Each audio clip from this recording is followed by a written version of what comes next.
नमस्कार, बायोलॉजी कट्टाच्या आजच्या व्हिडिओमध्ये आपल्या सगळ्यांचं पुन्हा एकदा स्वागत. मागच्या व्हिडिओजमध्ये आपण वेगवेगळ्या विषयांवरती माहिती घेत असताना साधारणतः द लिव्हिंग वर्ल्ड या टॉपिकची आपण माहिती घेत होतो. नीट किंवा सीईटीच्या दृष्टीने अतिशय महत्त्वाचा असलेला हा सुद्धा एक टॉपिक आहे. जवळपास 2 वेगवेगळे प्रश्न याच्यामधून जनरली विचारले जातात आणि अतिशय सोपा हा टॉपिक आहे. तेव्हा ओव्हरऑल लक्षात घ्या, द लिव्हिंग वर्ल्डच्या पहिल्या चॅप्टरमध्ये आपण पहिल्या टॉपिकमध्ये पहिल्या लेक्चरमध्ये बघितलं होतं की साधारणतः ओव्हरऑल या पृथ्वीची उत्पत्ती कशी झाली. सेकंड लेक्चरमध्ये आपण ओव्हरऑल बघितलं की what are the characteristics of living world. Third लेक्चरमध्ये आपण बघितलं त्या कॅरेक्टरिस्टिक्सच्या बाबतीत अतिशय इत्थंभूतरित्या माहिती. आता आपण आजच्या या चौथ्या लेक्चरमध्ये जातोय. चौथ्या लेक्चरमध्ये आपण ओव्हरऑल पाहतोय की बायोडायव्हर्सिटीच्या बाबतीत मागच्या लेक्चरमध्ये सुद्धा बघितलं होतं. या लेक्चरमध्ये सुद्धा आपण बायोडायव्हर्सिटीला एकदा टच करूयात आणि पुढे जाऊयात आजच्या महत्त्वाच्या लेक्चरकडे, आणि ते म्हणजे काय, नॉमेनक्लेचर. साधारणतः बायोडायव्हर्सिटी याच्यामध्ये आपण बघितलं होतं मागच्या लेक्चरमध्ये की वर्ड बायोचा अर्थ काय असतो. वर्ड बायो म्हणजे जीव आणि डायव्हर्सिटी म्हणजे विविधता, जैवविविधता असा हा एक शब्द होता. आणि बायोडायव्हर्सिटी म्हणजे काय की विविधतेने नटलेल्या या पूर्ण पृथ्वीवरती असलेल्या वेगवेगळ्या ऑर्गॅनिझम्सचं एकमेकांशी नेमकं कसं कनेक्शन असतं, या सगळ्या गोष्टींच्या बाबतीत आपण पाहिलं. ते म्हणजे काय, बायोडायव्हर्सिटीमध्ये. वर्ड बायोचा मी परत एकदा सांगतोय. आपण बघितलं की बायो म्हणजे काय, लिव्हिंग थिंग, आणि डायव्हर्सिटी म्हणजे काय, विविधता, जैवविविधतेच्या बाबतीत अभ्यास करणं का गरजेचं आहे. कारण आपण साधारणतः बायोडायव्हर्सिटीचा अभ्यास जर केला तर या असलेल्या living thing, non living thing असतील किंवा वेगवेगळ्या लिव्हिंग थिंग असतील, या सगळ्यांच्या बाबतीत त्यांचं इंटर रिलेशनशिप आपण व्यवस्थित शिकू शकतो. त्या लोकांचा एकमेकांवरती पडणारा प्रभाव आपण व्यवस्थित शिकू शकतो. या सगळ्या गोष्टी आपण मागच्या लेक्चरमध्ये बघितल्या होत्या. या लेक्चरमध्ये आपण पुढचा टॉपिक स्टार्ट करतोय आणि तो म्हणजे पर्टिक्युलरली नॉमेनक्लेचर. नॉमेनक्लेचर म्हणजे काय, याची गरज काय असते, या बाबतीत या व्हिडिओमध्ये आपण आत्ता एकदम इत्थंभूतरित्या बघतोय. नॉमेनक्लेचर म्हणजे काय की जगात जेवढेही प्राणी असतील, जेवढेही पक्षी असतील, यांना धरतीच्या किंवा असलेल्या पृथ्वीच्या कोणत्याही कानाकोपऱ्यामध्ये एकाच नावाने ओळखल्या जावं, यांच्यावरती होणारा रिसर्च व्यवस्थित व्हावा, या सगळ्यांसाठी यांना सायंटिफिक नेम दिल्या गेलेले आहेत आणि त्याला आपण म्हणतो नॉमेनक्लेचर. म्हणजे काय, साधारणतः भारतामध्ये, महाराष्ट्रामध्ये एखाद्या ठिकाणी टायगरवरती किंवा असलेल्या वाघांवरती रिसर्च चालू आहे. तोच रिसर्च कुठेतरी आफ्रिकेमध्ये चालू आहे, तोच रिसर्च कुठेतरी अमेरिकेमध्ये चालू आहे, किंवा साधारणतः एकाच गोष्टींवरती वेगवेगळ्या ठिकाणी रिसर्च चालू आहे. हा रिसर्च जो आहे तो ओव्हरलॅप होऊ नये, किंवा साधारणतः या पक्ष्यांवरती, या प्राण्यांवरती, या वनस्पतींवरती होणारं संशोधन ओव्हरलॅप होऊ नये, एकमेकांना त्या संशोधनाची मदत व्हावी, किंवा साधारणतः या प्राण्यांना आपण जगाच्या पाठीवर कुठेही गेलो तर सारख्याच नावाने ओळखावं. मग अशा कंडिशनमध्ये या सगळ्यांना एक स्पेसिफिक सायंटिफिक आपण नेम दिलेत, त्यांचं नामकरण म्हणजे काय, नॉमेनक्लेचर. ओव्हरऑल जर आपण बघत असू तर बघा, जीही व्यक्ती असेल, सजीव असेल, निर्जीव असेल, त्या प्रत्येक गोष्टीला एक एक नाव दिलेलं आहे. सायंटिफिक नावाने आपण या सगळ्यांचं कोरिलेशन, इंटर रिलेशनशिप मेंटेन करू शकतो. तेव्हा पाहूयात नॉमेनक्लेचर म्हणजे काय. आता नॉमेनक्लेचरला आपण म्हणतो कसं की साधारणतः that is the standardise naming of living organism. जेवढेही सजीव आहेत यांचं स्टँडर्डाइज आपण त्यांना नाव देतोय, एक फिक्स नाव देतोय. म्हणजे ओव्हरऑल जर तुम्ही पाहत असाल, कुठेही गेलात, लाजाळूच्या झाडाला तुम्ही मायमोसा पुडिका म्हटल्यानंतर अमेरिकेत सुद्धा त्याला मायमोसा पुडिका म्हणजे लाजाळूचं झाड म्हणूनच ओळखलं जाईल. भारतात सुद्धा त्याला मायमोसा पुडिका म्हटल्यानंतर साधारणतः त्याला लाजाळूचं झाड म्हणूनच ओळखलं जाईल. अमेरिकेमध्ये आपण आपले मँगोज जे आहेत हे एक्सपोर्ट करतो, आंबे एक्सपोर्ट करतो, किंवा वेगवेगळ्या कंट्रीजमध्ये आपण आपले मँगोज एक्सपोर्ट करतो. मँगो हा वर्ड ओव्हरऑल जर पाहिलं तर भारतामध्ये जास्त प्रचलित आहे. आंबा हा वर्ड भारतामध्ये जास्त प्रचलित आहे. पण ज्यावेळेस आपण मँजिफेरा इंडिका म्हणतो, जगाच्या पाठीवर कुठेही गेलं तर आंब्याला आपण मँजिफेरा इंडिकाच असं म्हणून संबोधलं तरी सुद्धा चालत असतं. म्हणून या सगळ्यांचं एक स्पेसिफिक, जगाच्या पाठीवरती एक स्पेसिफिक नाव देणं, याला म्हणतो आपण साधारणतः नॉमेनक्लेचर. मग आता ओव्हरऑल नॉमेनक्लेचर करत असताना 2 महत्त्वाच्या गोष्टी आहेत. बायोलॉजीला आपण स्टडी करत असताना लिव्हिंग थिंगला आपण 2 वेगवेगळ्या भागांमध्ये डिव्हिजन केलेलं असतं. पहिलं ते म्हणजे प्लांट्स आणि दुसरं म्हणजे ते म्हणजे ॲनिमल्स. प्लांट्सचा स्टडी करणं याला म्हणतो आपण botany. The science which deals with the study of plants particularly, त्याला आपण बॉटनी म्हणतो. आणि ॲनिमल्सच्या बाबतीत स्टडी करणं आपण त्याला म्हणतो zoology. Logy word logos means study, आणि झूऑलॉजी म्हणजे काय, ॲनिमल्सच्या बाबतीत व्यवस्थित स्टडी करणं. मग अशा कंडिशनमध्ये जर समजा प्लांट्सचं काही स्पेसिफिक नाव द्यायचं असेल तर हे नाव कोण देतं. आता जसं आपल्याकडे आपल्या आत्या, आपली मावशी, आपल्या घरचे लोक आपलं नामकरण करत असतात, पण यांचं नामकरण कोण करेल. जसं की उदाहरणार्थ सायंटिस्ट लोक हे म्हणणार आहेत का की कोणी मँजिफेरा इंडिका घ्या, कोणी ट्रिटिकम ॲस्टिवम घ्या, असं थोडी नव्हतं, असं नाही होत. मग साधारणतः प्लांट्सचं नॉमेनक्लेचर हे कोण करत असतं तर प्लांट्सचं नॉमेनक्लेचर करतं ICBM. म्हणजे काय, international code for botanical nomenclature. लक्षात घ्या मी काय सांगतोय. हा प्रश्न नीटच्या दृष्टीने किंवा सीईटीच्या दृष्टीने अतिशय महत्त्वाचा आहे. साधारणतः प्लांटचे सायंटिफिक नेम कोण प्रोव्हाइड करतं, तर साधारणतः international code for botanical nomenclature ICBN हे प्रोव्हाइड करत असतं की साधारणतः कोणत्या प्लांटचं सायंटिफिक नेम काय असावं. दुसरी महत्त्वाची गोष्ट, मग अशाच प्रकारे ॲनिमल्सचं नॉमेनक्लेचर कोण करतं, तर ॲनिमल्सचं नॉमेनक्लेचर कोण करतं, international code for zoological nomenclature. म्हणजे काय, बॉटनी म्हणल्यानंतर ICBN आणि साधारणतः ॲनिमल्सचं नॉमेनक्लेचर करताना ICZN या दोघांच्याद्वारे साधारणतः प्लांट आणि ॲनिमलचे असलेले सायंटिफिक नेम हे जे आहेत हे प्रोव्हाइड केल्या जातात. मग ओव्हरऑल लक्षात घ्या की या सिस्टीमला जनरली आपण काय म्हणतो, यांचं क्लासिफिकेशन किंवा साधारणतः यांचं नॉमेनक्लेचर कसं होतं, तर लक्षात घ्या यांना जनरली दोन वेगवेगळ्या प्रकारची नावं जोडून दिली असतात. जसं आपलं नाव आहे की आपलं नाव आणि आपलं सरनेम. मग ओव्हरऑल तसं यांना सुद्धा ओव्हरऑल जर तुम्ही पाहत असणार तर यांना सुद्धा साधारणतः दोन वेगवेगळ्या प्रकारची नावं असतात. एक असतं जीनस नेम पहिलं आणि दुसरं असतं स्पीसीज नेम. या बाबतीत सुद्धा आपण पुढे हळूहळू जसं जाऊ तसं शिकूयात. मग जीनस नेम हे एक वेगळं नाव झालं आणि स्पीसीज नेम हे सुद्धा एक वेगळं नाव झालं. मग ओव्हरऑल लक्षात घ्या दोन वेगवेगळ्या प्रकारचे नावं यांना आपण देतो, म्हणून या सिस्टीमला असं म्हणतात बायनॉमियल नॉमेनक्लेचर.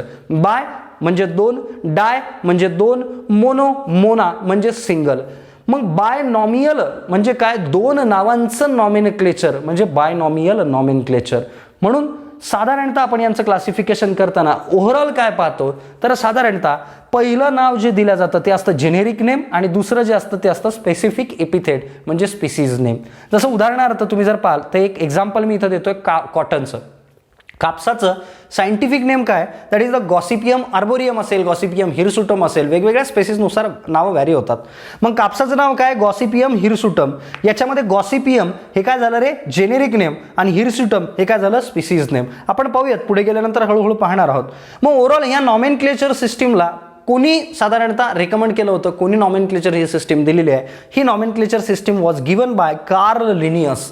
बऱ्याच वेळा सायंटिफिक नेम लिहित असताना पहिल्यांदा जीनस नेम, मग स्पीसीज नेम आणि सगळ्यात शेवटी LINN असा एक शब्द लिहिलेला असतो. ते रूल्सच्या बाबतीत आपण पाहूयात पुढे गेल्यानंतर. पण लक्षात ठेवा this binomial nomenclature system was given by सायंटिस्टचं नाव होतं कार्ल लिनियस. म्हणजे आता ओव्हरऑल आपण पाहिलं की नॉमेनक्लेचरची गरज काय, नंतर आपण काय पाहिलं की साधारणतः प्लांटचं नामांतरण किंवा नॉमेनक्लेचर कोण करतं, तर ICBN करतं. मग ॲनिमल्सचं नॉमेनक्लेचर कोण करतं, आपण पाहिलं ICZN करतं. याच्यानंतर आपण पाहिलं की ही सिस्टीम जी आहे या सिस्टीममध्ये दोन नावं दिल्या जातात म्हणून याला म्हटलं बायनॉमियल नॉमेनक्लेचर. मग काय पाहिलं आपण की साधारणतः या सिस्टीमला कुणी दिलेलं आहे, सायंटिस्टचं नाव तर कार्ल लिनियस. ओव्हरऑल पाहूयात की या साधारणतः ज्या सिस्टीममधून नावं दिल्या जातात याचे काही रूल्स आहेत, इंटरनॅशनल रूल्स आहेत. असं नाही आहे की आपण कुठल्याही मनाने आपण यांना नाव देऊ शकतो. मग यांचं नॉमेनक्लेचर नेमकं कसं केलं जातं, त्याच्यासाठी काय रूल्स आहेत हे आपण एकंदरीत एकदा पाहूयात. So what are the universal rules of nomenclature.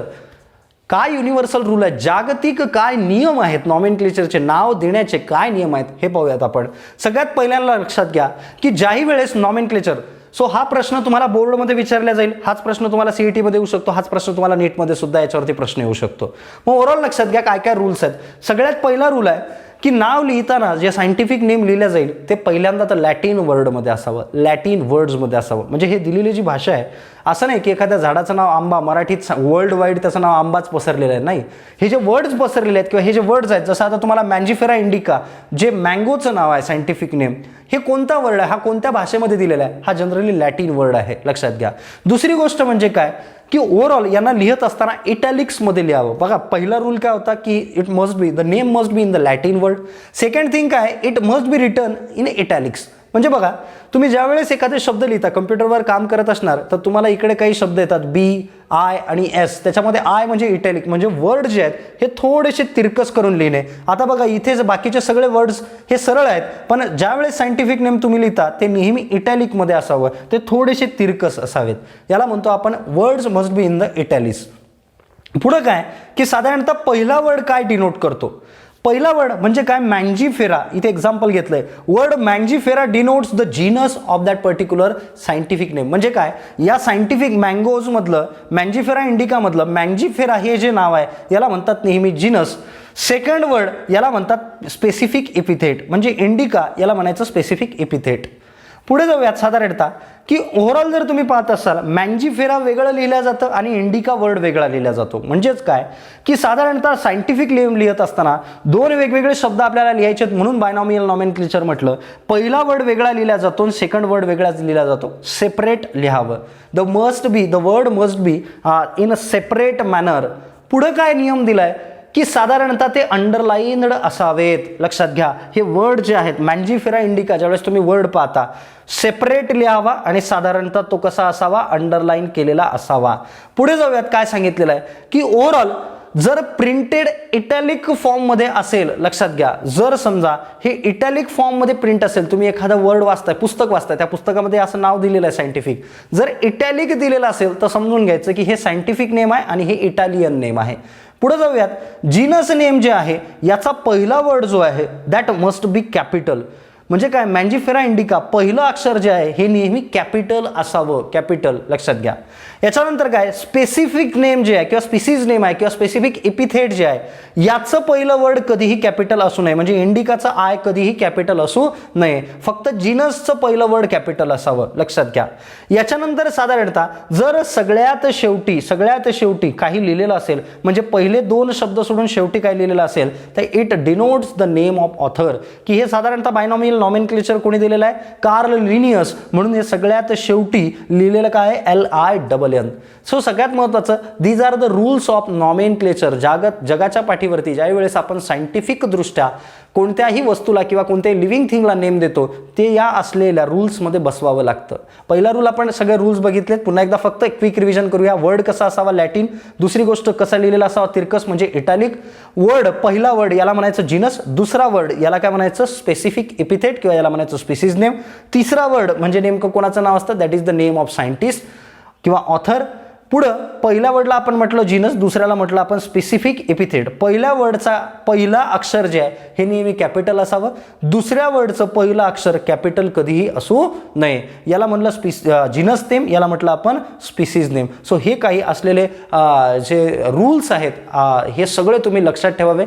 ज्या लोकांनी याच्या आधीचे व्हिडिओज बघितले नसतील शेवटच्या 10 सेकंदामध्ये हे सगळे व्हिडिओज येतील. लेक्चर 1 to लेक्चर 4 हे सगळे व्हिडिओज जर बघितले हळूहळू तुम्हाला डेफिनेटली याचा सगळ्या गोष्टींचा फायदा होईल. ज्या लोकांनी बायोलॉजी कट्टाच्या यूट्यूब चॅनलला सबस्क्राईब केलं नसेल या व्हिडिओच्या खाली जे दिसतंय तुम्हाला यूट्यूब चॅनलचं सबस्क्रिप्शन तिथे तुम्ही सबस्क्राईब बटनला क्लिक करावं आणि बेल आयकॉनला क्लिक करावं म्हणजे तुम्हाला सगळ्या नोटिफिकेशन मिळत राहतील. घरी राहा, सेफ राहा. उद्या किंवा लगेचच पुढच्या व्हिडिओमध्ये आपण भेटतोय. तोपर्यंत थँक्यू, धन्यवाद.